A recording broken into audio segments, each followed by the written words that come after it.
சாதிப்பதற்கான சாதக அறிக்கை 6. இந்த வாரம் முழுவதும் இதை நீங்கள் ஒவ்வொரு நாளும் அறிக்கை செய்யலாம். என்னோடு சேர்ந்து இதை கேட்டுக்கொண்டிருக்கிற வேளையிலேயே என்னோடு சேர்ந்து அறிக்கை செய்யுங்கள். இப்படிப்பட்ட வார்த்தைகளை தொடர்ந்து அறிக்கை செய்யும்போது உங்களுடைய மனதிற்குள்ளாக அது எழுதப்படும். அது உங்களுக்குள்ளாக இருந்து உங்களை வெற்றியுள்ளவர்களாக வாழ தூண்டும். நான் நல்ல பழக்கங்களை உருவாக்கி அதற்கு அடிமையாவேன். நான் நல்ல பழக்கங்களை உருவாக்கி அதற்கு அடிமையாவேன். இதுவரை என்னுடைய அபிப்பிராயம், ஆசை, பயம் போன்ற உணர்ச்சிகளுக்கு அடிமைப்பட்டு குழந்தைத்தனமாயிருந்தேன். இனி முதிர்ச்சி அடைந்தவனாய் என்னுடைய நல்ல பழக்கங்களுக்கு அடிமையாயிருப்பேன். வென்றவர்களுக்கும் தோற்றவர்களுக்கும் இடையில் உள்ள வித்தியாசம் அவர்களின் பழக்கங்களே. வென்றவர்களுக்கும் தோற்றவர்களுக்கும் இடையில் உள்ள வித்தியாசம் அவர்களின் பழக்கங்களே. நல்ல பழக்கங்கள்தான் வெற்றிக்கான திறவுகோல். நல்ல பழக்கங்கள்தான் வெற்றிக்கான திறவுகோல். எனவே கெட்ட பழக்கங்களை அழித்து நல்ல பழக்கங்களை விதைக்க என் இருதயத்தை பண்படுத்துவேன்.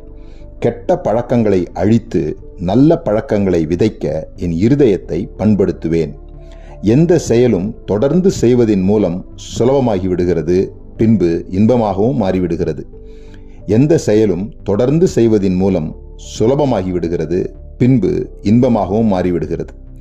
ஆகவே நான் பழக்கத்தில் கொண்டு வர வேண்டியவைகளில் முதலில் ஒன்றை தெரிந்து கொண்டு அதை திரும்ப திரும்ப செய்து பயிற்சி எடுப்பேன். இப்படி ஒவ்வொரு நல்ல பழக்கத்தையும் பிறப்பிப்பேன். நான் பழக்கத்தில் கொண்டு வர வேண்டியவைகளில் முதலில் ஒன்றை தெரிந்து கொண்டு அதை திரும்ப திரும்ப செய்து பயிற்சி எடுப்பேன். இப்படி ஒவ்வொரு நல்ல பழக்கத்தையும் பிறப்பிப்பேன். நாவின் வல்லமையை குறித்து ஆவியின் பிரமாணத்தை நான் அறிந்திருக்கிறேன். நாவின் வல்லமையை குறித்த ஆவியின் பிரமாணத்தை நான் அறிந்திருக்கிறேன். உதடுகளின் கனியால் என்னுடைய வாழ்க்கையை நன்மைகளால் நிரப்பி வழிய செய்ய முடியும். உதடுகளின் கனியால் என்னுடைய வாழ்க்கையை நன்மைகளால் நிரப்பி வழிய செய்ய முடியும். எனவே என்னுடைய முதலாவது பழக்கத்தை நாவில் துவங்குகிறேன். என்னுடைய முதலாவது பழக்கத்தை நாவில் துவங்குகிறேன். சாதக அறிக்கையை ஒரு நாளில் 3 முறை சத்தமாக சொல்லுவேன்.